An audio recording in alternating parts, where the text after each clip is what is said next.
Viloyatimizda ham favqulodda vaziyatlardan muhofaza qilish va fuqaro muhofazasi oyligi doirasida keng qamrovli profilaktik tadbirlar o'tkazilmoqda. Navbatdagi ana shunday tadbir Pastarg'on tumanida tashkil etildi. Tumandagi 28-umumta'lim maktabida o'tkazilgan mazkur tadbirda soha mutaxassislari o'quvchilar va o'qituvchilarga bahor faslida sodir bo'lishi mumkin bo'lgan hodisalarning oldini olish, favqulodda vaziyat sodir bo'lganda to'g'ri harakatlanish bo'yicha tushunchalar berib, mavzuga oid videoroliklar namoyish etildi. Savol-javob shaklida o'tkazilgan tadbirda o'quvchi yoshlar soha mutaxassislaridan o'zlarini qiziqtirgan barcha savollarga batafsil javob olishdi.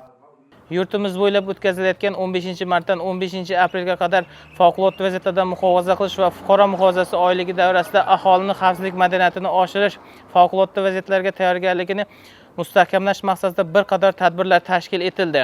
Xususan, ta'lim muassasalarida o'quv seminarlar o'tkazilib, o'quvchi va pedagoglarga favqulodda vaziyatlarda to'g'ri harakat qilish qoidalari, birinchi tibbiy yordam ko'rsatish tartibi hamda yong'in xavfsizligi bo'yicha amaliy mashg'ulotlar o'tkazildi.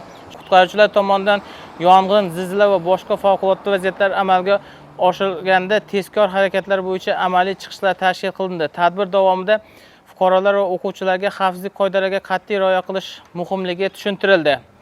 O'tgan tadbirda fuqarolar ayniqsa yosh avlodni xavfsizlik borasida bilim va ko'nikmalarini oshirishga, shuningdek favqulodda vaziyatlarga to'g'ri harakat qilishga tayyorlashga xizmat qiladi.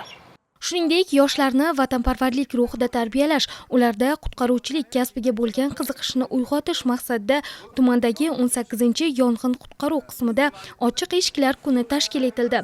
Ushbu tadbirda 50 nafardan ortiq o'quvchi yoshlar ishtirok etdi. Dastlab yong'inlar va boshqa favqulodda vaziyatlarning oldini olish borasida mas'ullar tomonidan tushunchalar berildi.